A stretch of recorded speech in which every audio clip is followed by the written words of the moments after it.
Bueno, buenos días a todos, gracias por vuestra presencia. Comenzamos hoy la séptima jornada del seminario dedicado al mundo rural y contamos con la presencia de Ángel Villavaldés, que aparte de ser amigo de todos los que estamos aquí y ser una gran persona, pues tiene un currículum impresionante. Es doctor en Historia y en la actualidad forma parte de la plantilla del Museo Arqueológico de Asturias, tras varios años ejerciendo como arqueólogo de la Dirección General de Patrimonio Cultural del Principado de Asturias. Desarrolla su labor investigadora en ámbitos diversos de la prehistoria y antigüedad, con particular atención al estudio del mundo castreño y la minería aurífera antigua, campo en el que ha dirigido excavaciones en yacimientos como Coaña, Chao Chamartín, etc. Es también miembro numerario del Real Instituto de Estudios Asturianos. En su trabajo, bueno, bien, y muchísimas más cosas que no voy a leer para no agotar el tiempo. Yo tengo una experiencia personal con Ángel, porque de la mano de Ángel y de otros diputados, a los que acompañé, visitamos el Chao San Martín y también aquel local que teníais en el propio Grandas de Salime, donde teníais todas aquellas joyas. El laboratorio donde trabajó Ramonín también. Bueno, pues allí recuerdo que nos regalasteis una especie de insignia. Del pendiente. Del pendiente. En estas fechas hace 20 años justo. Fue en mayo del 99, abril o mayo del 99. Última visita de la Comisión de Cultura. Efectivamente. Antes del cambio, cuando entró el gobierno socialista del 99. Efectivamente, así es. Y bueno, Ángel nos va a hablar hoy de el desarrollo rural y patrimonio arqueológico en Asturias, cui prodes, cui custodit, para los que no estén impuestos en los términos, los latinajos estos, a quién beneficia y quién vigila. No quería darle la palabra a Ángel sin atender la sugerencia que me había hecho nuestro también amigo Pepe Estrada, para decir que se presenta con la lista del gobierno al Congreso de los Diputados en el puesto número 4, y bueno, nos plantea ahí un problema serio entre las convicciones personales y la amistad, que veremos a ver cómo lo resuelve cada uno de nosotros. Perdiendo. Vale. Tienes la palabra. Perdiendo. Muchísimas gracias, Nacho, muchísimas gracias, Ramón, y a vosotros por asistir. Muchísimas gracias por la confianza, por creer que lo que pueda decir pueda tener algún interés en una materia tan delicada, tan sensible como la que estamos, y más en un gabinete, ahora ya no jurídico, pero bueno, en el que sois mayoría los que entendéis de leyes, ¿no? Mi lectura de todo esto, como bien sabéis, es fruto de una experiencia personal, ya de muchos años, con experiencias fructíferas, con otras que no lo fueron tanto, y desde luego con un trabajo hecho en principio fuera de la administración, luego desde dentro. Quiero decir que la visión que uno puede tener de estas cosas corresponde a los dos lados de la trinchera, ¿no? Con lo que permite también quizás pues un 3D más ajustado o con más datos al menos que simplemente el visto desde el punto de vista de la administración. El asunto de hablar sobre medio rural y patrimonio arqueológico es una cuestión difícil, ¿no? Se trata de definir si realmente, tal y como nos vende la propaganda oficial, el patrimonio cultural, en concreto el arqueológico, es realmente una opción, una posibilidad de desarrollo para los pueblos, en el medio rural, también en el medio urbano, o en realidad lo que constituye es un serio inconveniente, uno más sumado a un mundo en el que desarrollar la vida en condiciones normales en el medio rural ya es bastante complicado, ¿no? Yo sinceramente creo que algo de ambas cosas hay, pero para eso es necesario hacer primero un reconocimiento exactamente de qué es lo que entendemos por patrimonio arqueológico. Segundo, cuáles son sus peculiaridades desde un punto de vista estrictamente jurídico y administrativo, y luego cómo todo eso es administrado, gestionado por parte de los poderes públicos, porque de ahí deriva fundamentalmente la percepción que el ciudadano, y en particular el ciudadano de ámbito rural, va a recibir sobre el patrimonio, no por lo que es, sino por sino por la experiencia que recibe en su trato cotidiano con él mismo. El patrimonio arqueológico tiene una peculiaridad esencial. Es probablemente el único ámbito del patrimonio que se define por su método de estudio. Así está establecido en los convenios internacionales, así está establecido en la ley de patrimonio, tanto en la nacional como en la regional. Es un asunto importante porque establece también la especificidad en aquellos que debieran tratarlo y que debieran decidir sobre la materia, y sobre todo le da un ámbito extrajurídico, como la ley de patrimonio en general concibe para los bienes culturales. Es decir, lo que se sabe del patrimonio arqueológico deriva o viene de unas disciplinas que no son estrictamente el derecho. Al mismo tiempo, el patrimonio arqueológico tiene una capacidad identitaria como probablemente muy pocos otros elementos de lo que compartimos en sociedad.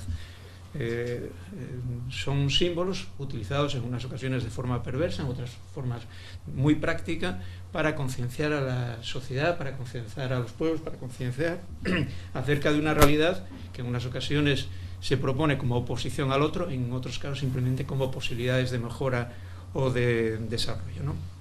Y finalmente, otra cuestión que no es menos importante, y es que el patrimonio arqueológico es, por definición, de dominio público.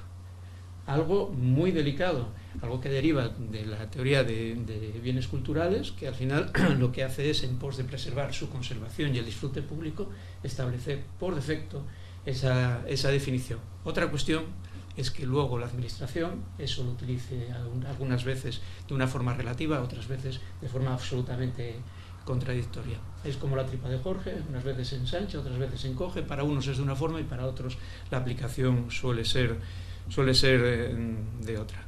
En todo caso, la percepción de esa situación que roza la inseguridad jurídica en muchas ocasiones se ve agravada por parte del usuario, y en concreto yo creo que muchísimo más por el usuario de ámbito rural, por el control administrativo al que está sometida toda acción que tenga que ver con el patrimonio arqueológico.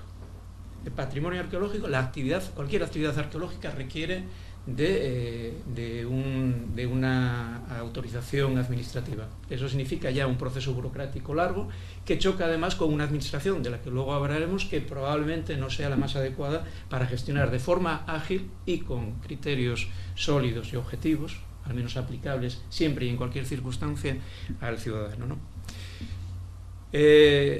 Este es el panorama general, lo que podría describir el patrimonio arqueológico en términos similares aquí en Murcia o en cualquier otro lugar del Estado. Pero lo que ocurre en nuestra región, una región muy pequeñina, muy arrugada, como diría Jerónimo Granda, es que además el registro arqueológico es infinito. Lo que tenéis en la pantalla es simplemente el registro de las cuevas prehistóricas con arte.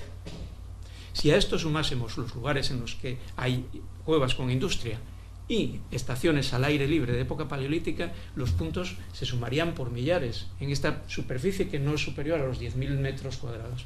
Claro, estos puntos en principio parecen que son poca cosa, pero resulta que todos ellos tienen un ámbito determinado de extensión. En el caso de las cuevas, además, están vinculados a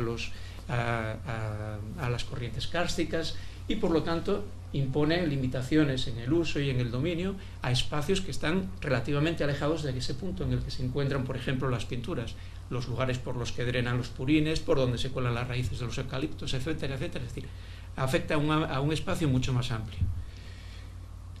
Algunos lugares son de una importancia extraordinaria, aunque no tengan ninguna posibilidad de monumentalización. Lo que tenéis delante de vosotros es uno de los yacimientos más importantes de las primeras fases de la ocupación humana en Asturias, que es el Cabo Busto, donde hay los materiales por ahora más antiguos reconocidos en la región, hace aproximadamente unos 300.000 años.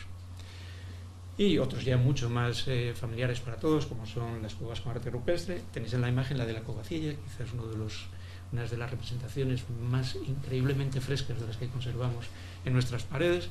Los restos del Sidrón, también con una importancia extraordinaria para la historia de toda Europa, o algunas piezas como las de Tito Bustillo y demás. Lo que tenéis ante vosotros es otro plano, en este caso de unas épocas posteriores. Lo único que pretendo es que os dar la idea de la densidad de todos estos elementos. Son las necrópolis tumulares. Necrópolis tumulares se corresponden con enterramientos de las primeras fases neolíticas hasta la Edad del Bronce, se cuentan por millares en la región. Se cuentan por millares y están protegidas cada una de esas estructuras. Evidentemente, todas ellas se encuentran hoy en espacios rurales. Se protegen esas estructuras, pero también se protege el espacio que las relaciona. Ahí están las tumbas, pero entre las tumbas probablemente están esos campamentos que nosotros todavía no encontramos, pero que algún día, de una forma u otra, aparecerán. Y entre tanto, esos espacios han de ser sometidos a un control, a una mínima inspección para evitar la destrucción de algo que no es visible, como lo son las grandes tumbas megalíticas. Lo que tenéis ante vosotros pues son ejemplos muy llamativos en la Sierra de Carondio, en Ibias o en Santalla de Oscos, con ocasionalmente relación con manifestaciones de arte rupestre al exterior, como estos grabados de la Xorenga en el lugar de Xestosel. La cosa se sigue complicando. En épocas algo más recientes, a partir de hace unos 3.000 años, aparecen los primeros poblados fortificados, los primeros asentamientos estables, generalmente instalados en lugares de fácil defensa, pero que probablemente tampoco fueron los únicos sistemas de habitación o modos de ocupación del territorio. En Asturias hay identificados aproximadamente unos 300 con un espacio ya más amplio que las necrópolis tumulares y que probablemente tengan asociados otros elementos, otras formas de habitación que no son exactamente reconocibles o tan fácilmente reconocibles sobre el territorio. Estos espacios, estos poblados se extienden por toda la región, desde la costa, con yacimientos tan impresionantes como el Cabo Blanco, que tenéis en la parte inferior de la imagen, San Chuís, el Castro de Pendia, en fin, un conjunto de ellos que son francamente notables. Seguimos sumando elementos que estén dentro del patrimonio arqueológico en un sentido estricto. Y en el ámbito rural, por excelencia, la minería o los restos de época romana. Se cuentan también por millares en la región. Pero es que además estos puntos tampoco son exactamente una pequeña finca señalada en el mapa. Son explotaciones, algunas de ellas como las que tenéis en la imagen, en el puerto del Palo, la explotación de Afreita, que tienen casi 1 kilómetro de longitud, 80 metros de caída libre, pero que además para ser excavados de la forma en la que veis, necesitaron el concurso de grandes cantidades de agua. Ese agua llegaba a la explotación a través de lo que los pueblos llaman las antiguas, de los canales que desde los depósitos de abastecimiento recorren centenares de kilómetros en total, quiero decir, para servir al fin que se deseaban estas minas. Todo eso significa espacios protegidos, todo eso significan montes en cuya explotación está limitado su dominio. Esto es lo que vendría a ser el esquema de una de estas explotaciones. Una vez que el agua llega hasta el frente de explotación, como veis hay un gran depósito, ese agua se suelta en función del avance que se vaya a proporcionar en la mina, donde se puede combinar la utilización del fuego para romper la roca, echar el agua y que se destroce por gradiente térmico brusco, en fin, todos los procesos de enriquecimiento posterior del oro. Las minas que tenemos en la región son ciertamente extraordinarias. Son más conocidas, por ejemplo, las minas de las médulas. Sin embargo, el oro que se explotó era muchísimo más rico en estos yacimientos primarios. En el caso de las minas de Vegea, quizás las primeras en la zona transmontana, con valores de oro de 8 o 9 gramos tonelada, en algunos casos muchísimo más en zonas puntuales, ¿no? Y aquí elementos que son absolutamente consustanciales con esto que os estoy diciendo. Este es uno de los depósitos, precisamente el que da nombre al puerto del Palo, el Palus, Paludis, agua retenida, del que salen varios aliviaderos conduciendo precisamente a las explotaciones. Todo esto son espacios limitados en su uso y que desde luego hay que saber explicar y hay que saber compensar, porque otra de las características que tiene el patrimonio arqueológico es que es de todos, pero al final la carga recae siempre sobre el mismo, sobre el último, sobre el ciudadano que tiene estos montes en herencia. Fijaros, en ocasiones ese agua desde los depósitos hasta las minas tiene que atravesar literalmente montañas, dando lugar a espacios como los que veis, que son galerías de túneles mineros para poder conducir el agua. Todo esto además está ocultando una realidad que conocemos gracias precisamente a los trabajos de seguimiento en algunas minas de explotación moderna, en este caso corresponde con el Monte de Miranda, que nos hacen ver que lo que tenemos ante nosotros en imagen es simplemente una pequeña parte de ese patrimonio. Hay una parte oculta, una parte de minería en profundidad, que algún día llegaremos a conocer y que hace que se justifiquen aún más esos determinados controles sobre cualquier tipo de actividad que pueda alterar la topografía de estos espacios que se cuentan evidentemente por hectáreas. Y finalmente, por si todo esto fuera poco, como sabéis, Asturias está recorrida de este a oeste y de norte a sur por 1000 distintos itinerarios de tradición histórica, el más conocido, el mejor protegido, al menos oficialmente, el Camino de Santiago. Son centenares de kilómetros que tienen unas limitaciones, que imponen unas limitaciones tremendas también a todo aquello que esté, en un principio habían sido a 100 metros a cada lado del camino, ahora mismo me parece que está limitado exclusivamente a 30, y con algunas medidas que también beneficiaron pues la agilidad en esa gestión. Lo que tenéis debajo de vosotros es quizás una imagen en la que se conjuga prácticamente todo esto de lo que estamos hablando, porque es un espacio tomado desde el oeste, casi en la raya con Galicia. Al fondo tenéis la Sierra de Carondio y la Sierra del Palo, toda ella surcada por explotaciones mineras y por túmulos y dólmenes de época neolítica. En primer plano, a la derecha, el Camino de Santiago, lo que fue también en tiempos la vía que unía Lucus Asturum con Lucus Augusti, y a la izquierda una de nuestras joyas arqueológicas. Pepe la conoce bien, Ramón y Nacho también, que es el Castro de Chao San Martín en Grandas de Salimé. Y aquí el mapa elaborado por Menéndez de Luarca y otros en el año 2005, en el que se representan todas las vías históricas. Bien, esto quisiera que no haberlo hecho demasiado pesado, pero conviene dar idea hasta qué punto sobre un mismo espacio se van superponiendo elementos de presión, de control, de complicación, si lo queremos ver desde un punto de vista estrictamente administrativo burocrático, sobre comunidades que precisamente no son las más capacitadas para poder hacer frente a un aparato burocrático voraz, ¿no? Bueno, ese es el espacio. ¿Cuál es el riesgo? ¿Cuáles son los riesgos a los que se enfrentan todos estos bienes? Bueno, pues durante mucho tiempo prácticamente fueron muy limitados. Uno, el clásico, el expolio, la búsqueda de tesoros tras las gacetas que indican la existencia de pitos, camellos o bolos de oro, y que hicieron que buena parte de nuestro patrimonio, especialmente los túmulos y dólmenes, hubiesen sido saqueados por los propios aldeanos, en algunas ocasiones con bula real para la búsqueda de tesoros, como llegó a ocurrir en el siglo XVI. Pero desde luego no son los daños más importantes. El vandalismo, esto sí es una adquisición moderna dentro de las salvajadas a las que nos hacemos frente. Tenéis delante uno de los petroglifos de la Xorenga y ya veis a la derecha cómo pues alguien decidió incorporar nuevos diseños y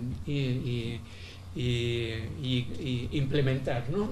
No son fenómenos de geliferación. No, en este caso lo que tienes es primero un trabajo hecho con un punteado metálico, probablemente a la derecha con una navaja directamente rayando sobre la roca. En otros casos es la degradación de los elementos visibles por falta de atención, por falta de cuidados o mantenimientos.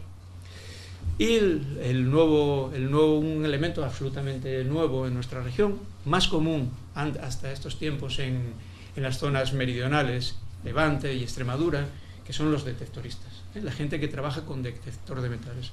La nuestra era una tierra que tenía fama, y en ese sentido nos beneficiábamos, de no producir, de no ser una actividad rentable, por lo que sea aquí se producía. No es del todo cierto, pero en estos últimos años la actividad de gente que decide recorrer los campos con el detector de metales se multiplicó de una forma absoluta.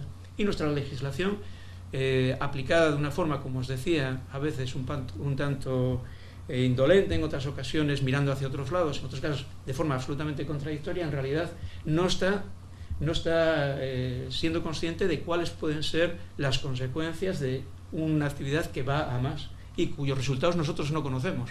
Conocemos a aquellas personas que nos vienen al museo y dicen que encontramos esto, pero tenemos que fiarnos de esa buena fe, no hay razón para no hacerlo, pero desde luego desconocemos todo lo que está ocurriendo en el resto de las actividades.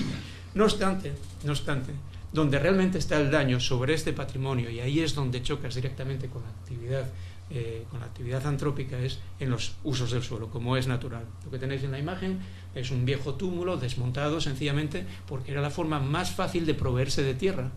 Una gran acumulación que estaba ocultando unas tumbas de año 3900 a 3 de Cristo aproximadamente, y que fue desmontada por los vecinos sencillamente pues para obtener algo de tierra.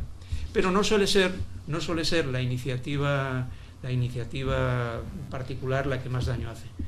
Esas son iniciativas que hasta ahora venían siendo de baja intensidad. Lo que tenéis ante vosotros es también un pequeño túmulo datado en el año 3800 a.C. Lo sabemos porque precisamente la acción del arado iba sacando restos de madera que pudieron ser medidos y que tan solo en unos años, como veis, acaba convertido en nada.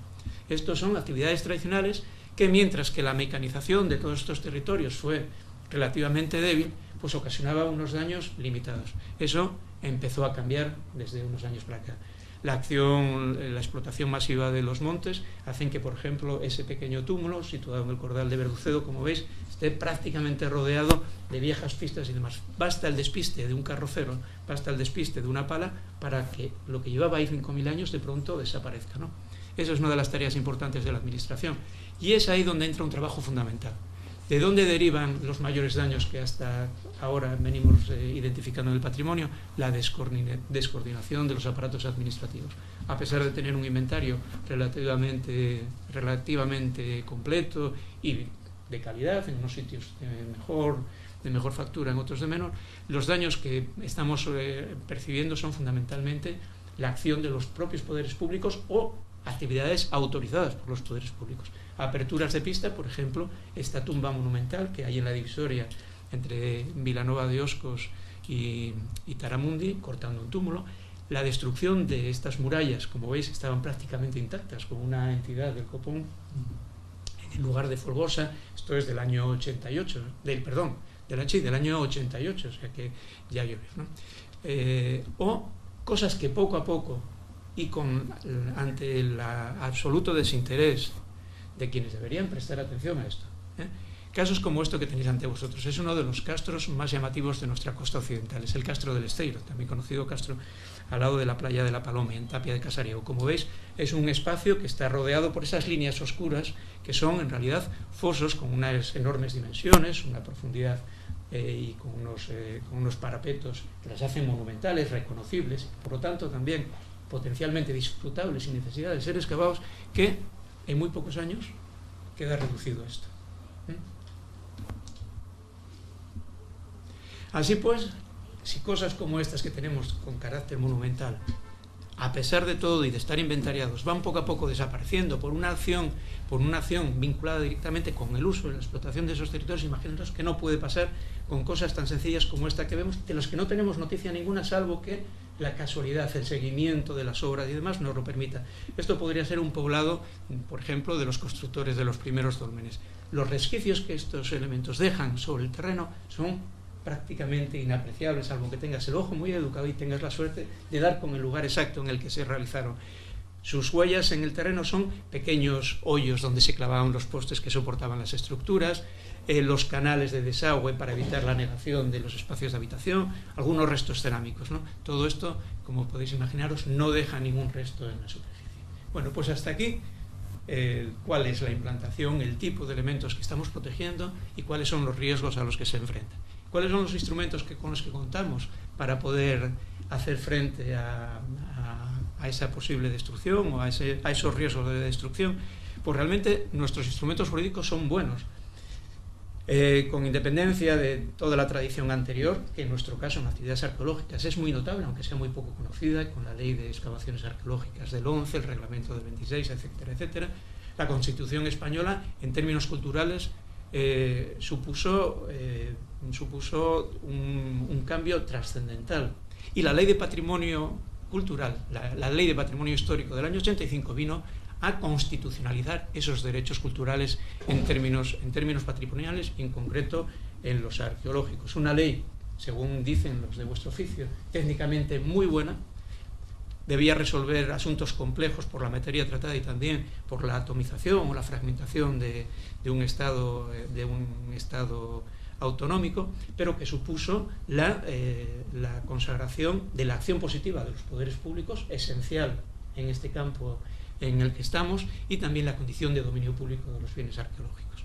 La Ley de Patrimonio Cultural de Asturias vino a proseguir en esa línea de una forma, en cierta forma, mimética también, copiando de las cosas que se estaban haciendo también en otras comunidades autónomas, pero desde luego da un marco que básicamente lo que viene es a concretar ya a nuestra región esas medidas generales que ya teníamos en la Ley de Patrimonio Histórico. Y establece básicamente las categorías de protección, que al caso que vamos, yo creo que es lo esencial. La de máxima categoría, que es los bienes de interés cultural, ya estaban presentes en la ley nacional, con distintas categorías, que no es cuestión tampoco de castigar con ellas. Tiene una característica fundamental, el BIC, y es que debería estar acompañado de un entorno de delimitación y de un plan especial de gestión. Y por lo tanto, disponer también de un presupuesto propio.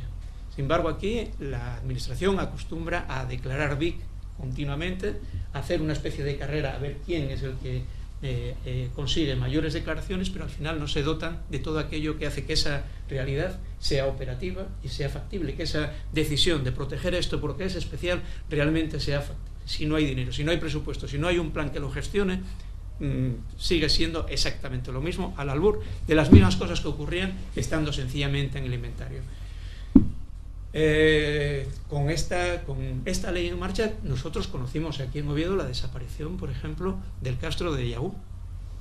El castro de Yagú, que significó que en principio podía haberse planteado como una ocasión excepcional de poner en práctica los acuerdos internacionales y el espíritu que conllevaba la gestión de ese choque de intereses entre el promotor privado y el interés público, se desbarató desde mi punto de vista en buena medida precisamente por la intromisión, por la politización, por la instrumentalización, cosa que es común, seguramente que volveremos a hablar de ello a lo largo de esto, si es que no me echáis antes de la reunión, porque precisamente en situaciones como estas lo que deben mandar son los criterios técnicos, una vez que se toma la decisión política.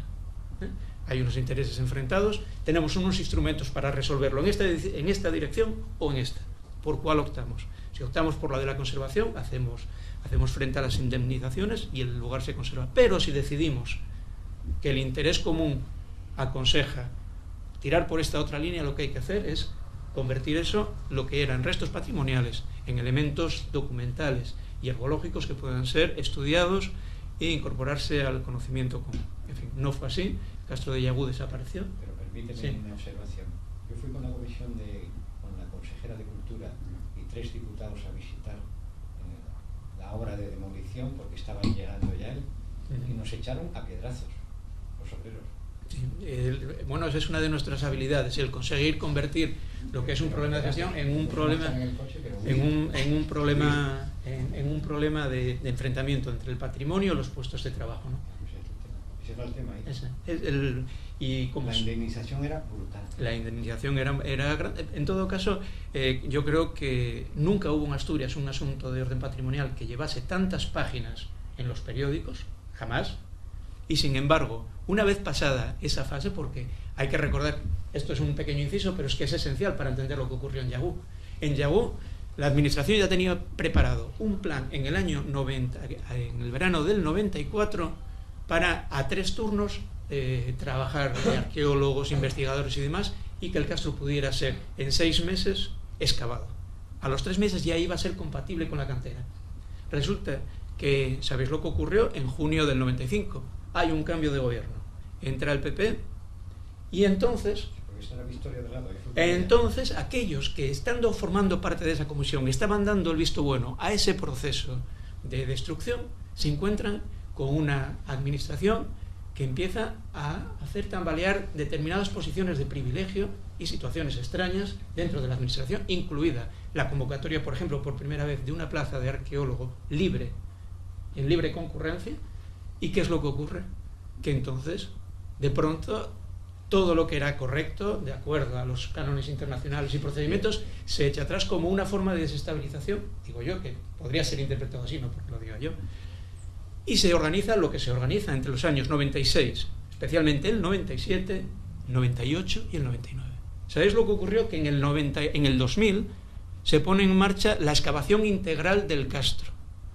En el 2004, otra nueva campaña que hace que todas las estructuras sean excavadas. Y el castro finalmente desaparece sin una noticia de periódico, con la total indiferencia ciudadana y desde luego con los políticos absolutamente desinteresados. ¿Qué había ocurrido por medio? En el año 99 habían recuperado la capacidad operativa dentro del gobierno aquellos que la tenían en el 95, y entonces ya no hubo problemas en que el Castro de Yagú desapareciera.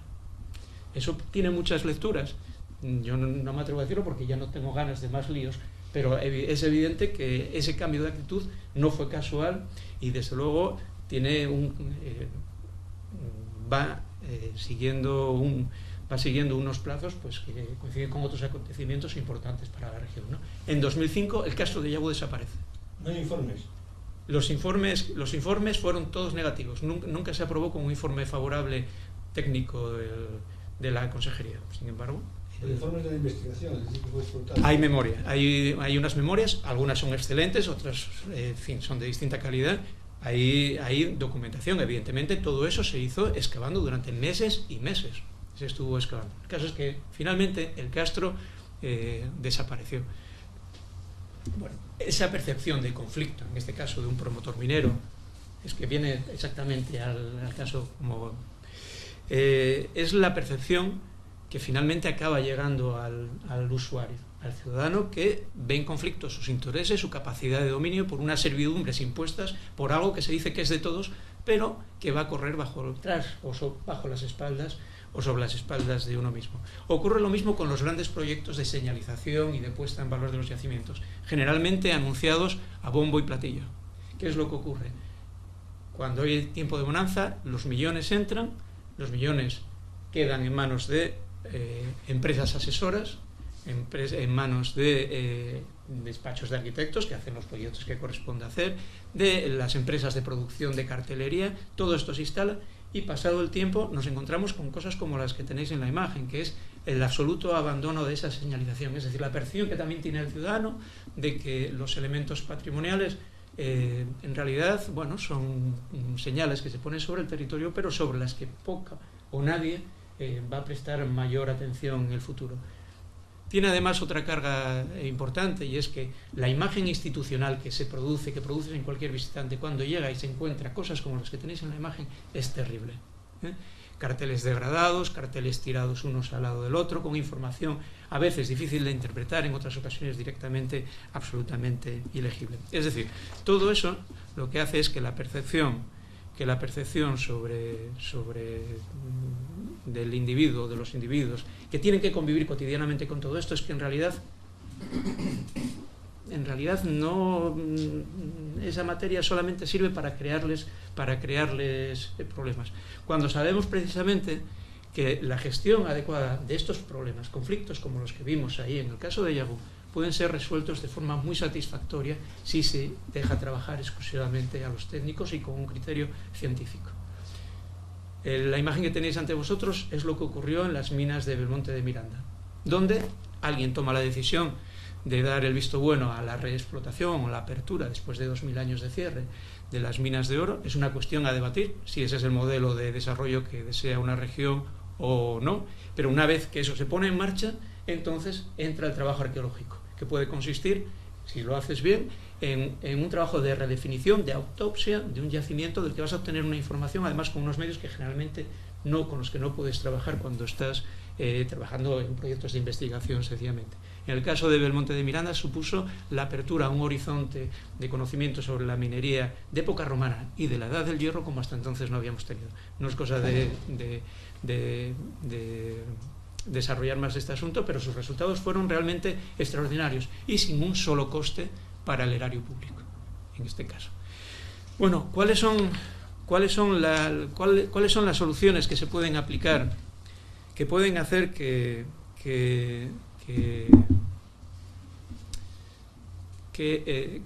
estos recursos realmente no se conviertan exclusivamente en un problema para el ciudadano, sino que se conviertan en una posibilidad de desarrollo, incluso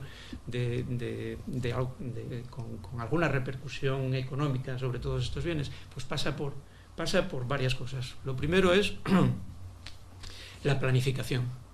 La planificación, ordenar exactamente cuáles son los objetivos de un gobierno y trabajar a larga distancia. Trabajar a larga distancia y con una escala territorial adecuada. Lo que no puede ser es que nuestros órganos de gestión política se hayan convertido en ventanillas que tienen que atender a 78 peticionarios, cada uno con su idea, cada uno con su iniciativa y con la única perspectiva de los límites municipales.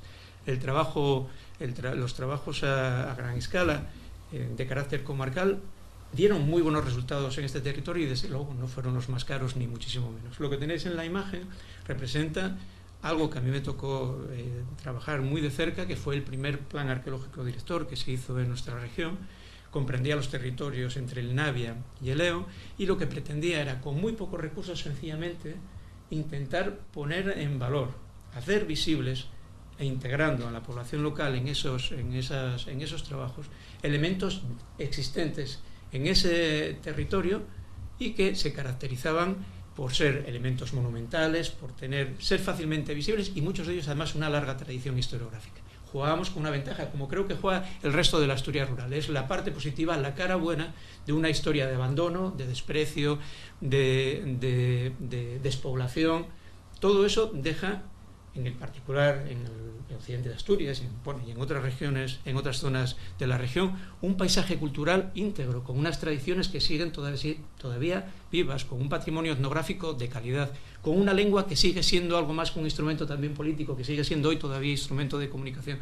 Todos esos son recursos que, sumados a las cuestiones puramente paisajísticas, hacen que el patrimonio arqueológico pueda imbricarse en un espacio que sea perfectamente comprensible, dando lugar a un espacio cultural que sea entendido en sus valores por sus habitantes, que les permita convertir eso en un elemento de orgullo y de autoestima, y que además sean fácilmente mantenibles, porque esa es otra de las cuestiones absolutamente indispensables para entender. El ejemplo que tenéis ante vosotros es aquel túmulo que os decía que había sido vaciado, cortado para obtener tierra, pues mediante una pequeña excavación arqueológica, una donación que en su momento hizo la Caja de Ahorros, se convirtió en un yacimiento visitable, que no necesita ni custodia ni más mantenimiento que una segadora cada 3 o 4 meses. Es un túmulo de época neolítica.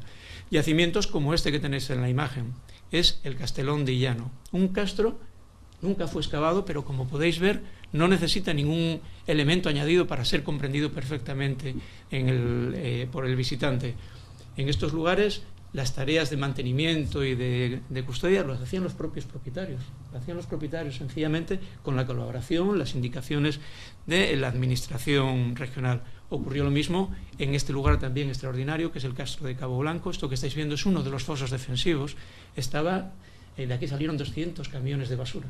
Se había convertido en el lugar de vaciado de todos los desperdicios de la comarca durante años, y como podéis ver son elementos que incluso para la persona más ajena al mundo de la historia o de la arqueología resultan perfectamente perceptibles en una dimensión monumental.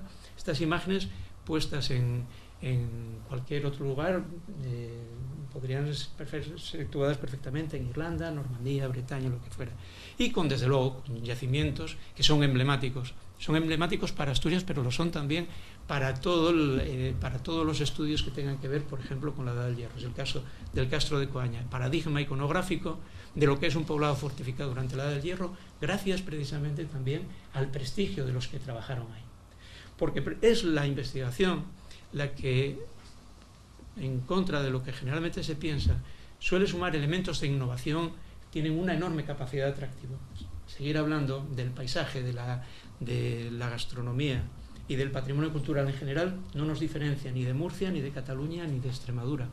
Nosotros tenemos que intentar significar aquellos elementos que son más representativos y más fácilmente reconocibles desde fuera. El caso de Coaña, por ejemplo, es uno de los elementos que desde mi punto de vista estamos también pues desatendiendo y no sabiendo explotar adecuadamente, tanto en su vertiente patrimonial como en la vertiente educativa y divulgativa. El Castro de Chaso Martín, otro elemento extraordinario, cambió completamente la imagen de entender el mundo castreño en Asturias.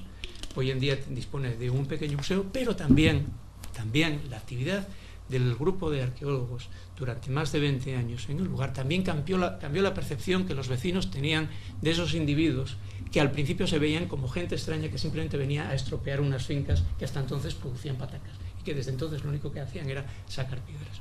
Este lugar permitió que a lo largo de varios años, además de las rentas que produjo por la gente que trabajó en el yacimiento durante muchos meses, muchos primeros empleos para gente joven, muchos empleos finales para asumir la renta agraria, permitió además que los chiquillos de este lugar conociesen desde los 7 años lo que era un fragmento de terra sigillata, lo que podía ser una mina romana o un túnel, o para qué se utilizaba el agua en unas explotaciones auríferas. Es decir, todo eso lo que hace es tejido social que permita que el individuo perciba como propio y sobre todo como importante aquello que hasta entonces no era más que un inconveniente dentro de su territorio, ¿no?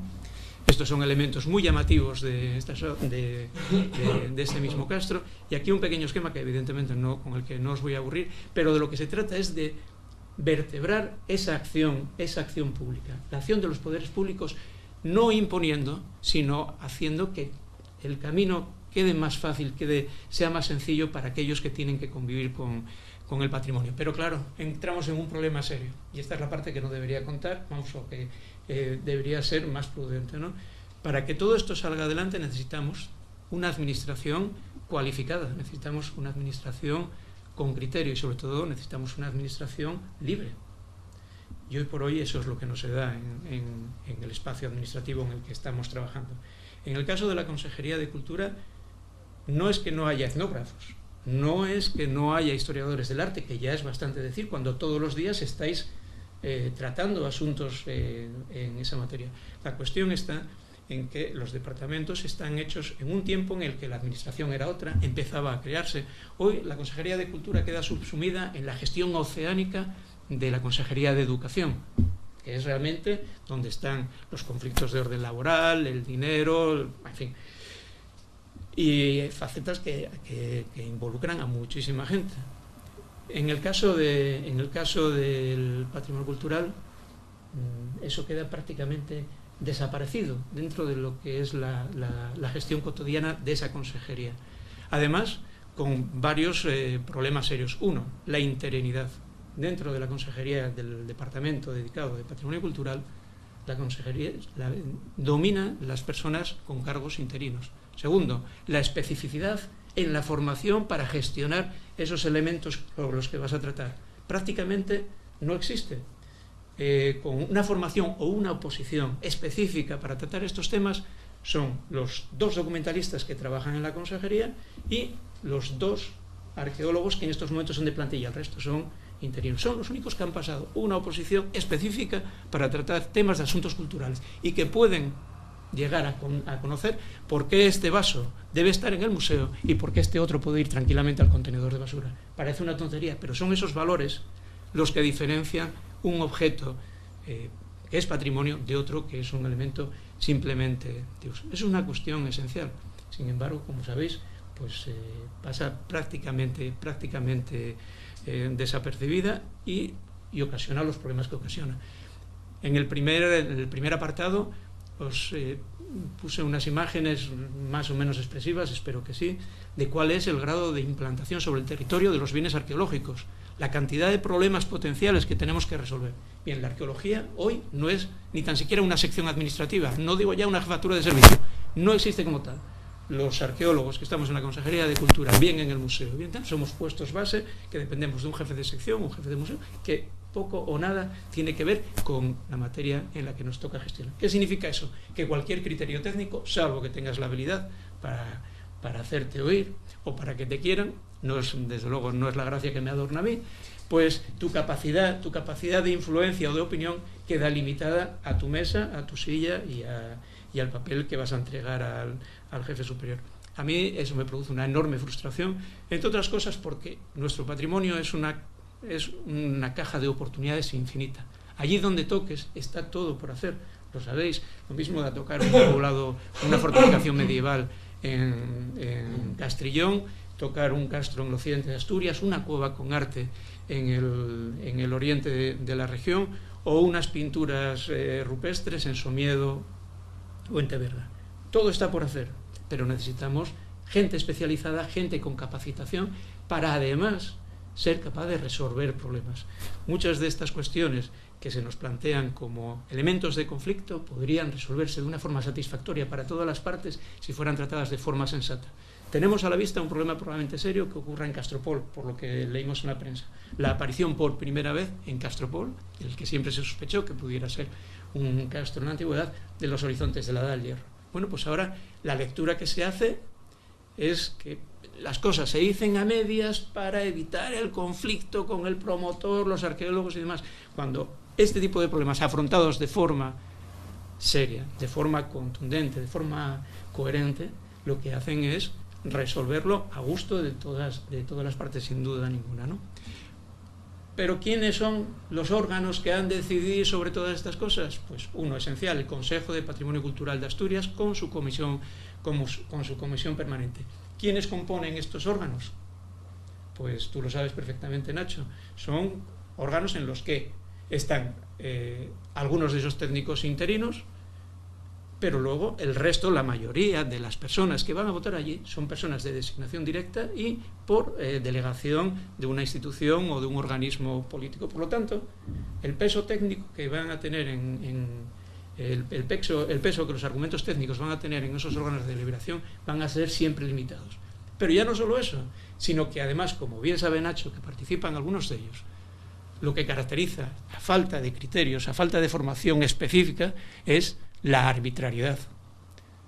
Y todo eso se percibe de forma, a eso es muy sensible el ciudadano. ¿Por qué en mi mismo caso a este señor se le permiten poner tejas de este tipo y a este otro no? ¿Por qué este señor que quiere meter el coche debajo del hórreo puede meterlo y yo no puedo hacerlo? ¿Por qué eso está ocurriendo? En fin, esto puede ser una caricatura, pero la falta de esos criterios, de ese procedimiento, de ese protocolo para resolver conflictos, está creando una imagen de inseguridad, de subjetividad, de ser una materia caprichosa en la que al final acabáis haciendo lo que queréis y contra quien queréis. Viene además también subrayada por la instrumentalización política, que en casos como algunos, como los que aludimos, pues es fortísima. Lamentablemente, el panorama yo creo que no es bueno.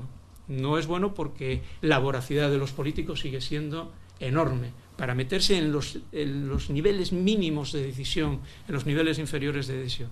Y frente a eso, pues surgen iniciativas, por ejemplo, el caso de una iniciativa que me parece que es excepcional en nuestra región, como es el caso de La Ponte, Ecomuseo, con sede en San Adriano, que contra viento y marea, luchando en muchas ocasiones contra la propia burocracia impuesta por la administración, compuesta por gente muy preparada, investigadores, profesionales del patrimonio cultural, está poniendo en marcha ideas que hacen tener esperanza de que realmente en el medio rural el patrimonio no es que vaya a resolver la papeleta, evidentemente, el futuro de los pueblos, pero sí puede ser una alternativa interesante, muy digna y que puede colmar pues la dignidad de aquellos que conviven con ello, ¿no? Lo que ocurre es que nuestra capacidad para destrozarlo todo, como sabéis, también es enorme. Si hubo un proyecto que en el ámbito rural supusiese el resurgimiento de la dignidad campesina, el reconocimiento de lo propio con valor, el reconocimiento de que aquellas cosas que se ocultaban por considerar que no eran dignas frente a lo urbano y demás, fue el Museo Etnográfico de Grandas de Salime. El Museo Etnográfico de Grandas de Salime supuso en ese pueblo un cambio radical, en muchos sentidos. Primero, en el orgullo de lo propio. Segundo, en la participación de quienes vivían en el entorno de ese museo. Todos lo conocéis, por lo tanto sabéis, bueno, es decir, que seguramente lo podéis contar también o mejor que yo.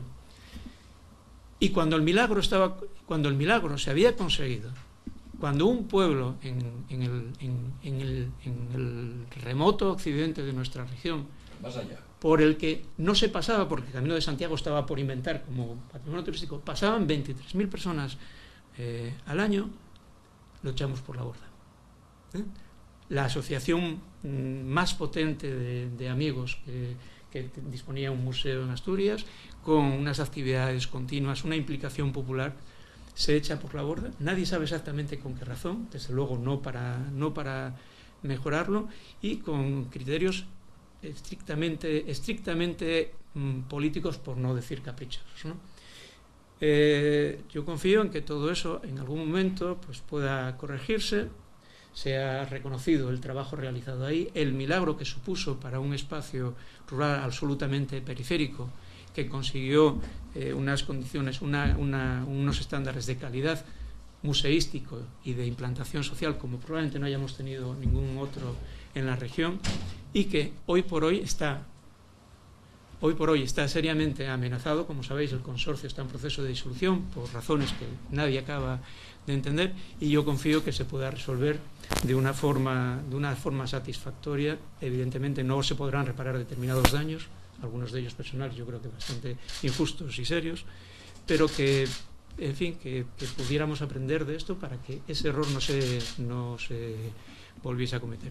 En fin, como veis, este es el panorama que yo puedo dibujaros, un panorama en el que pretendía destacar primero la riqueza de lo que existe, la capacidad de hacer bien las cosas y algunos de los problemas que desde mi punto de vista están en estos momentos frenando esa complicidad entre el hombre, entre las personas que viven en el ámbito rural, y un recurso tan importante para todos, porque el patrimonio es de todos, como es el patrimonio arqueológico. Así que muchísimas gracias por vuestra atención y espero no haberme sobrepasado mucho.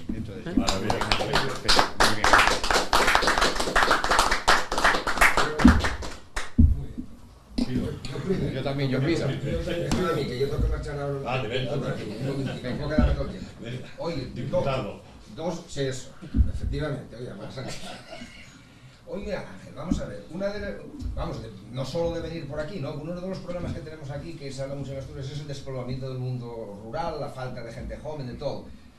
Yo ya venía con ello un poco a la cabeza, pero yéndote a ti todavía lo veo como, me animo más a hacer esta pregunta. O sea, ¿qué posibilidades hay, o le ves tú, de fijar a la población joven, o no tan joven, en el medio rural, vinculándola al desarrollo y al aprovechamiento de este recurso como es el patrimonio arqueológico, tanto desde el punto de vista, como hablabas tú, divulgativo, educativo, turístico, vinculando pues a cooperativas, a empresas de la economía social, que con la debida formación, probablemente fomentada desde la administración, sean capaces de gestionar o de aprovechar esos recursos, obviamente bajo el criterio técnico, por supuesto, ¿no?, de la administración, de todo eso, como forma de que la gente se quede allí, de que vea un recurso a explotar como otro más. Mira, no le des demasiadas ideas, ¿eh? Y dos, después las aprovecha para Podemos, mucho prisa. Dos, yo me tocó vivir en la administración, claro, Vivir, efectivamente, vivir, lo dijiste muy bien, Pepe. Vivir o padecer. Vivir. Padecer. Yo, más que nada, yo hablo muchas veces, sobre todo en la última época, que fue además contacté con Ángel, yo creo que fue padecer, que yo no, en fin, y me tocó estar en el servicio jurídico cuando pasó todos estos problemas con la gestión del Museo de Grandes de Salida. Y en fin, yo como no me dedicaba a los temas laborales, pues aquello no tengo. Pero yo lo que percibí de la administración, a lo mejor tú me cambias completamente la opinión, o sea, el problema que había allí con la gerencia, con el gestor, con el Ferreiro, era la calamidad más absoluta, desde el punto de vista jurídico, técnico, administrativo, no etnográfico, que desde luego yo creo que ahí nadie le discutía. Entonces era tal el cúmulo de problemas que generaba. No había el menor control económico financiero, el personal que entraba allí salía, no se sabía ni por qué eran parientes de la universidad. Era un caos de tal manera que la administración se veía abocada a decir, oiga, es que aquí hay que buscar otra solución. Una de las que creo que se barajaba era que él siguiera al frente de la cuestión técnica, etnográfica, y que se dejara todo lo demás, joder, que no hacía falta llevar allí al director del Banco España para gestionar económicamente de forma financiera aquello, ¿no?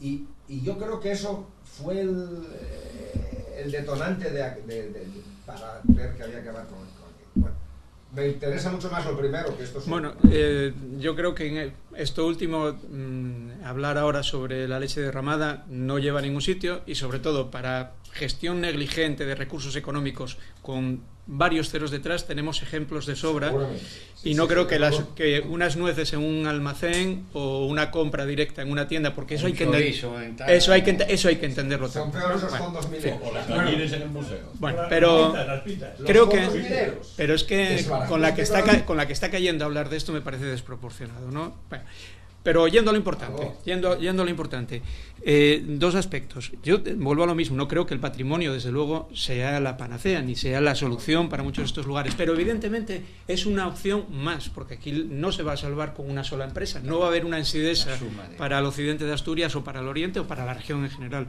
Lo que sí necesitamos son estrategias para saber cuáles son nuestros recursos, dónde pueden ser explotados y cómo pueden serlo de forma razonable y productiva para el lugar. Porque hay muchas formas de producir dinero que no necesariamente tienen que ser los turistas. Es más, los turistas pueden dejar el que fuere, pero sabemos también cuál fue el resultado.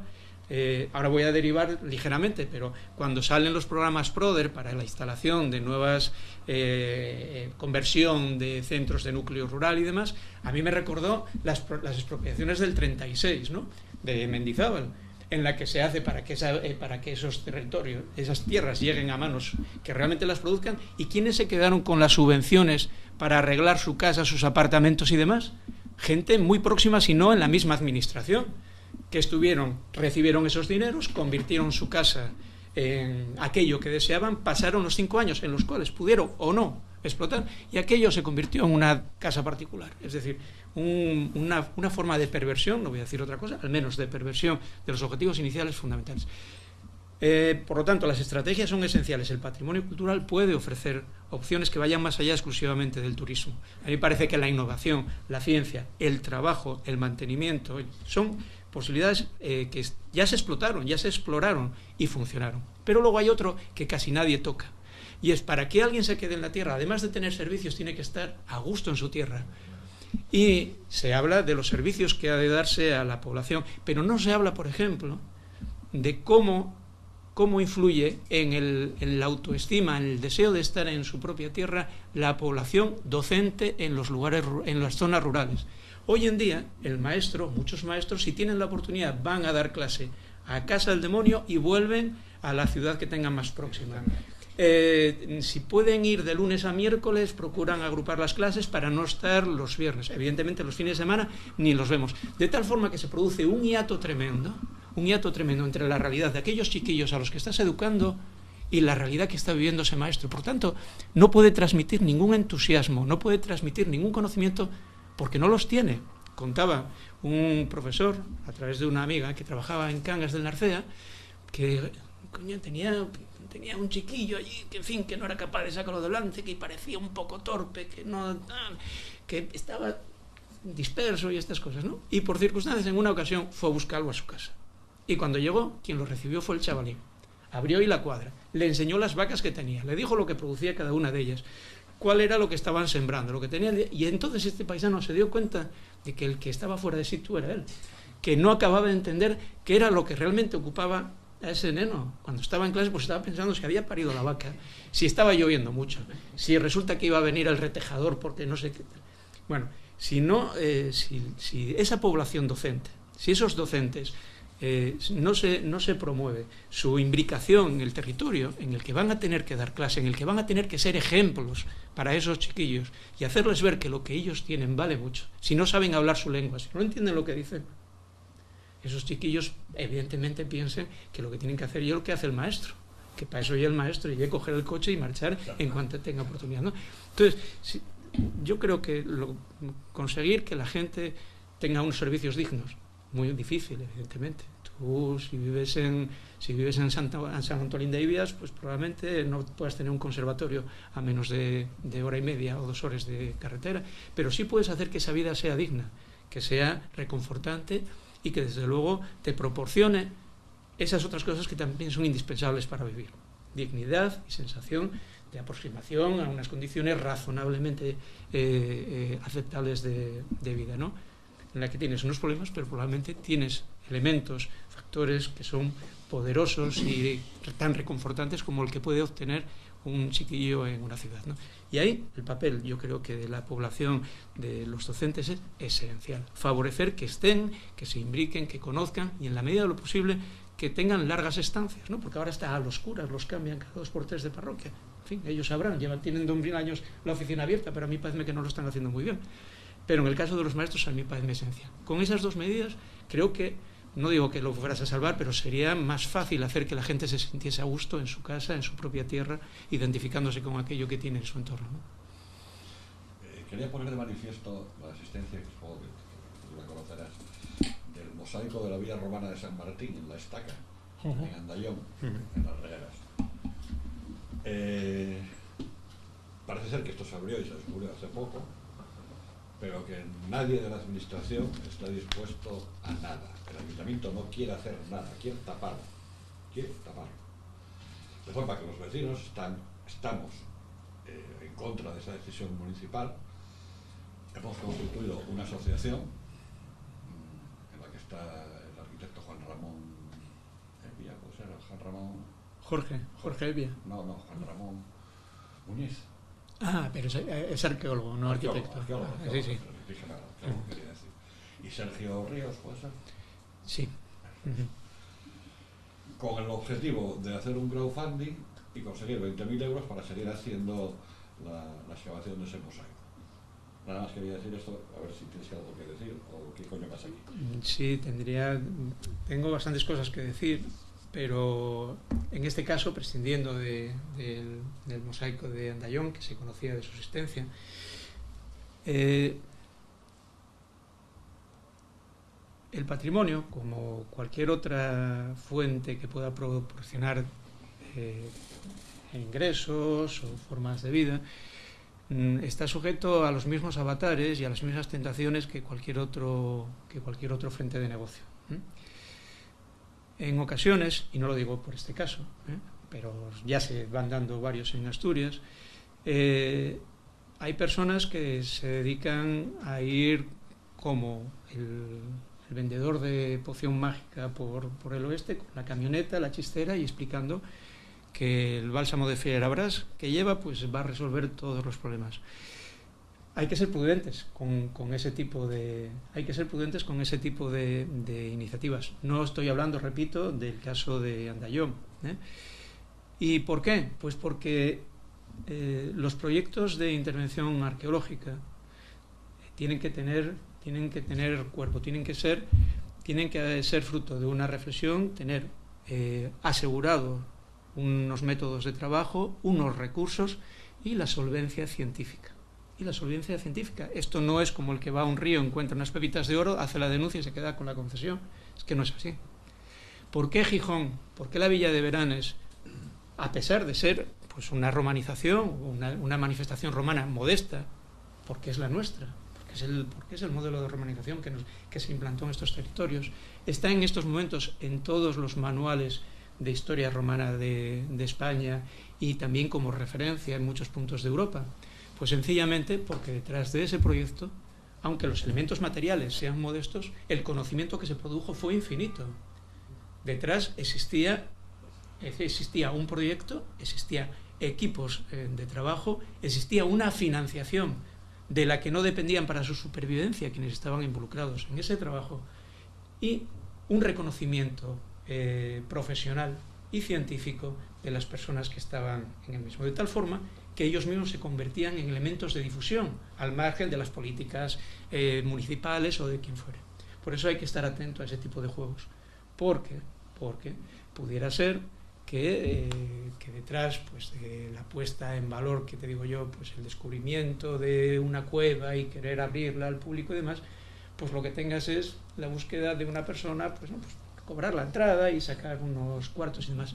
Pero, ¿y quién te garantiza a ti que quienes entren en esa cueva no van a alterar las pinturas? ¿Quién te garantiza a ti la continuidad en la investigación, en la conservación, en su estudio, en el fomento y demás? Son cuestiones que conviene tocar con prudencia, y precisamente si hubiese una administración sólida, con un cuerpo asesor realmente en el que lo técnico pesase más que lo político, estas cosas podrían debatirse con seguridad. El problema es que estamos en un tejido administrativo político que no favorece ese tipo de discusión. Evidentemente, en el caso de Andayón, La estaca, más que en el caso de la estaca, el elemento patrimonial es un mosaico interesantísimo, eso parece. pero ¿tú conoces la Villa de Beranes? Bueno, pues yo lo que te propongo es lo siguiente: hacemos una visita un día a la Villa de Beranes y vemos lo que me dio entre las primeras investigaciones de lo que se suponía la basílica que dio origen al reconocimiento de Beranes y lo que hoy puedes ver ahí. Y la cuestión es complicada. La cuestión, desde mi punto de vista, es complicada y merece ser tratada con prudencia, ¿no? Sí, perfecto. Yo tenía idea de suscitar 2 temas, pero se me han convertido en 4. Pero soy telegráfico para no practicar usura con el tiempo. Se habló del desarrollo rural de pasada, yo también de pasada. Desarrollo económico en áreas rurales se llama desarrollo rural, y aquí los encargados son o serán PRODE, que mencionaste, y el LEADE. Y claro, esto yo que lo conozco desde dentro, ha sido de una tal opacidad que vulnera los propios objetivos y metodología. Con esto queda todo dicho, no solamente en cuanto a la ejecución desde un punto de vista teórico, técnico y profesional, sino también desde el punto de vista de gestión del dinero. Eso es opaco. Y son proyectos que, por ser de desarrollo vinculado al territorio, deberían ser bottom-up, es decir, con efectos de animación y de dar seguridad a la población, al entorno, de animarlos y de dinamizarlos, ¿no? Bueno, esto lo dejo yo, ¿no? Y es donde estaría el global, incluido los temas de tipo etnográfico, arqueológico, etcétera, ¿no? Incorporables a todo eso, perfectamente incorporables. Después yo conozco yo conozco 2 casos. Uno, que es en la Casa del Puerto, en Tineo, ¿no? Que hay un gigantesco parque eólico, y que hay unos carteles que entran en franca contradicción con aquello, puesto que dicen que hay un campo tumular inmenso, que dicen que hablan de fenómenos de transhumancia. Yo creo que los rumiantes son los primeros transhumantes que buscan tras el pasto, ¿no? Los rumiantes y los que comen a los rumiantes, los depredadores, ¿no? Y ese está indicado, eso hay mucho. Pero después conozco ya en la parroquia de Labio, concejo de Salas, conozco lo que queda del Camino Real de Labio, Ventacarlones, Venta Las Cruces, Hospital de las Cruces, y ahí ocurre que hay otro parque eólico y es un campo tumular. Ahí no hay indicaciones de esto. Lo único que hay indicaciones es que entra usted en una zona industrial, los riesgos son bajo su responsabilidad. O sea, no sé lo que puede ocurrir ahí, parece que puede caer hielo de las aspas de los. Bueno, se está explotando efectivamente la cobertoria en lo que llaman Campa de San Juan, que yo conozco como Monte Rebudeadorio, se está explotando por parte de la Fundación Valdesalas. Me parece que está Miguel Ángel de Blas por allí, y fui a verlo.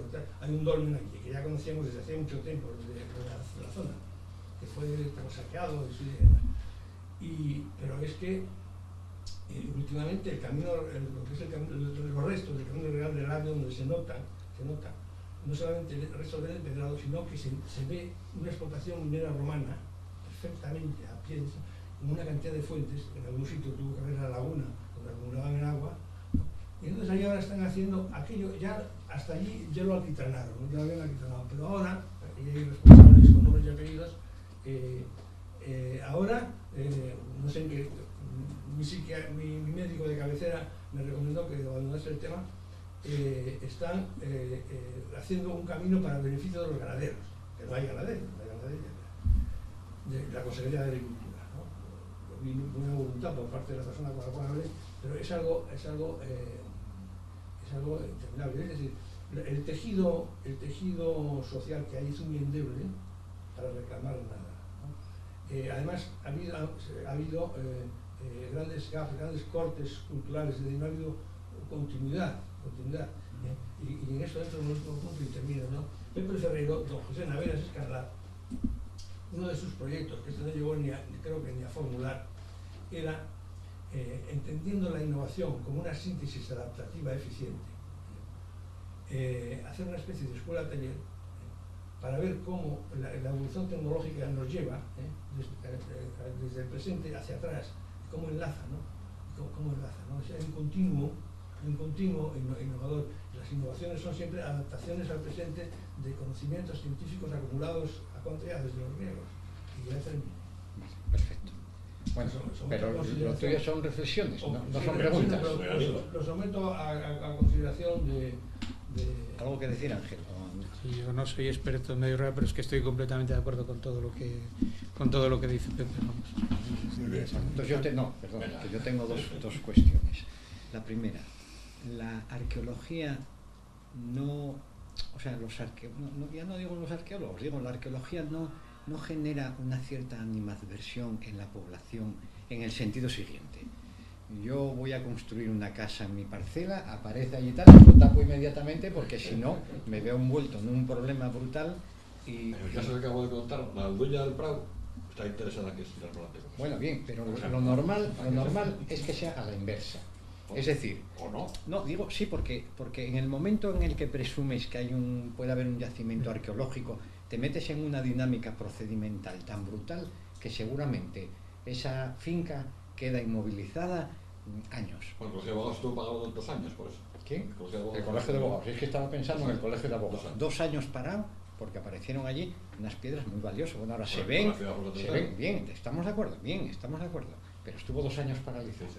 Bueno, y eso porque era el Colegio de Abogados. Imagínate que es un paisano particular y te lo tiene paralizado. Y otra cosa, efectivamente coincido contigo en que la administración, sobre todo, faltan criterios, ¿no? Porque el tema que estábamos comentando antes de empezar tu conferencia relativo a los hórreos y las paneras, y que citaste tú algún ejemplo, que un paisano va a pedir, oiga, voy a unas tejas tal y no sé qué, y ¿por qué aquel sí y aquel no? Faltan criterios porque la administración es una maquinaria muy compleja, muy pesada. La ley de patrimonio habla de que los hórreos y las paneras necesitan un reglamento tal, y la ley de patrimonio es del 2001. Estamos en el 2019 y todavía no hay ese reglamento, ¿no? Con lo cual, claro, los expedientes que se acumulan para solicitar, oiga, ¿puedo poner una terraza debajo del hórreo tal? Pues o están paralizados o se despachan con criterios que no siempre son coincidentes. Porque tal. Entonces, claro, ahora estamos precisamente estudiando un poquitín cómo se puede desarrollar ese reglamento, ¿no? Pero claro, la administración, cómo se puede concienciar de que el ciudadano necesita una atención singular, porque la administración está creada para eso, para servir a los ciudadanos. Es el principio. Claro, es el principio de los tiempos es la administración creada para servir al ciudadano, y la administración ahora mismo está convertida en el principal problema para el ciudadano. Bien, empezando por lo segundo, 19 años de ley de patrimonio y todavía la administración no tiene un solo especialista en etnografía o antropología. Bueno, la única forma de resolver este tipo de conflictos es con conocimiento. Sin personas preparadas, educadas, sin continua formación, tú vas a estar al albur de ocurrencias. Es así de sencillo. En el primer caso que pones, las cosas no son así. Pueden ser percibidas así en la marcha del expediente precisamente por la misma razón. Pero ahora mismo, cualquier persona que se ponga a hacer una casa sabe, si tiene alguna limitación arqueológica, que eso es sota caballo rey. Es la presentación de un proyecto, el proyecto impondrá unas cautelas que será documentar y demás. Una vez que eso esté terminado, se entrega la memoria y el trabajo sigue adelante. Yo no soy partidario ni tan siquiera que eso sea así, porque a veces si se descubren elementos de interés, creo que entonces es la administración, como representante de todos nosotros y del interés común, el que debe arropar a este caballero para que todo eso pero no lo arropa. Evidente. Pero escúchame, estoy hablando de aquellas materias en las que yo haya podido tener algo que ver. Por ejemplo, si me permitís también en Oviedo, un solar pegado a la muralla en la zona del Postigo, donde hay una secuencia intacta desde el momento de fundación de la ciudad, desde los cimientos de la muralla hasta la actualidad. Bueno, la renovación de la casa, por supuesto, el proyecto dice que solo van a llegar a una cota determinada, además, puedes creerlo o no creerlo. Luego eso puede ser cierto o no es cierto. Pero lo que ocurre es que tú llegas y dices, el proyecto dice hasta la cota menos 1,20, por ejemplo. Pero tú sabes que todo lo que está por debajo está intacto. Bueno, pues vamos a ver. Pongamos nosotros otro tanto, lo que va a gastar este señor, este promotor, o una pequeña parte para culminar esa estratigrafía, que sepamos qué es lo que tenemos ahí. Obtenemos unas dataciones carbono 14 y lo que hacemos es completar el trabajo que hasta donde debería llegar el señor, nosotros lo completamos como poder público, ¿no? Eso no se lleva a cabo prácticamente. No se lleva a cabo. En vez de esa acción positiva de los poderes públicos que anima la Constitución, que anima la Ley de Patrimonio Nacional, que anima o que instaura además o prescribe la Ley de Patrimonio Regional, no, eso se descarga directamente sobre la responsabilidad del promotor. ¿Qué es lo que ocurre? Que todo eso acaba creando vicios, porque al final el promotor lo que hará, pues visto cuál es la actitud de la administración, pues quitarse el muerto de la mejor forma posible. Cogerá al profesional más barato, le ofrezca o no le ofrezca garantías, intentará ofrecer la información que sea estrictamente necesaria, y con eso iremos poco a poco renunciando a parcelas de conocimiento que son excepcionales, porque además están contadas. En el campo podemos tener un número de yacimientos X enorme.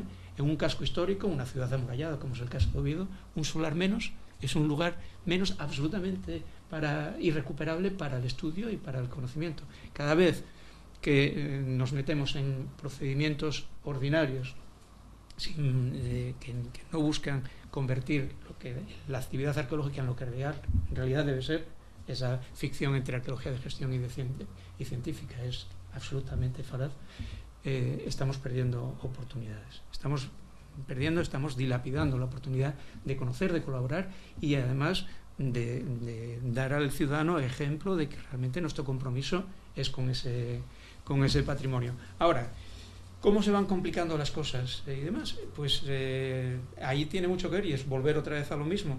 Si tú tienes personas preparadas, con conocimiento de causa, que tienen criterio y lo aplican de acuerdo a una ley o a una norma, esas cuestiones se resuelven de forma sencilla, de forma muy sencilla. En Gijón se está excavando continuamente. Oviedo, cuando se abren solares, también se excavan.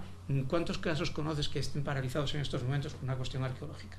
El Colegio de Abogados fue un momento en el que toda esta maquinaria estaba poniéndose a funcionar. La arqueología de gestión es un oficio que empezó hace 30 años, exactamente, aquí, en Asturias, donde estuvo la primera empresa de intervención en ese campo, ¿no? Entonces, no tiene por qué, es más, se dan todas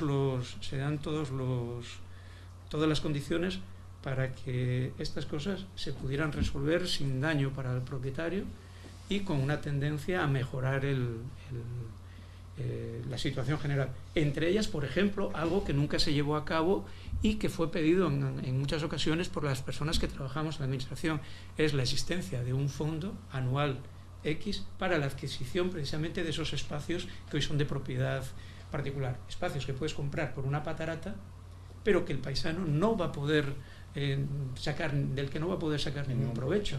Tú lo que haces es ir minimizando los espacios de riesgo y de conflicto, ¿no? Bueno, en fin, son todo deberes por hacer. Quizás algún día podamos pues recuperar ese programa de adquisición y de salvamento, en definitiva, de recursos arqueológicos, ¿no? Y para disipar esa duda que también teníamos antes de empezar tu conferencia, de que si los hórreos de más de 100 años estaban exentos del IBI, ya me enviaron el informe que hice en su día, y no están exentos por una razón, porque nuestra ley de patrimonio dijo que todos los bienes de interés cultural que había declarado la ley de patrimonio estatal quedaban sin efecto. Solo serían bienes de interés cultural los que se declararan por el Principado de Asturias, con lo cual, como ya estaba en el decreto del 73 la declaración de BIC de los hórreos, quedó sin efecto por nuestra propia legislación. Es decir, el legislador autonómico eliminó la posibilidad de que los IBIs de más de 100 años quedaran exentos los hórreos de más de 100 años. Si a eso le sumas las dificultades para adaptar el hórreo a una realidad que no es la del 17 ni la del 18, pues entonces tienes el cóctel perfecto para que dentro de 20 años podamos contar hórreos y paneras pues por decenas en la región, ¿no? Bueno, Ángel, pues muchísimas gracias por vuestra presencia. damos paso a relatar la próxima conferencia que impartirá el día 10 de mayo María Rosario Alonso Ibáñez, catedrática de Derecho Administrativo de la Universidad de Oviedo. Y en esta temporada culminará el seminario el día 24 de mayo con el 16º módulo de campo de Derecho Consuetudinario Asturiano que dedicaremos al canon cinegético y al primogénito en el concejo de Ponga. Muchas gracias por vuestra presencia y hasta la próxima ocasión.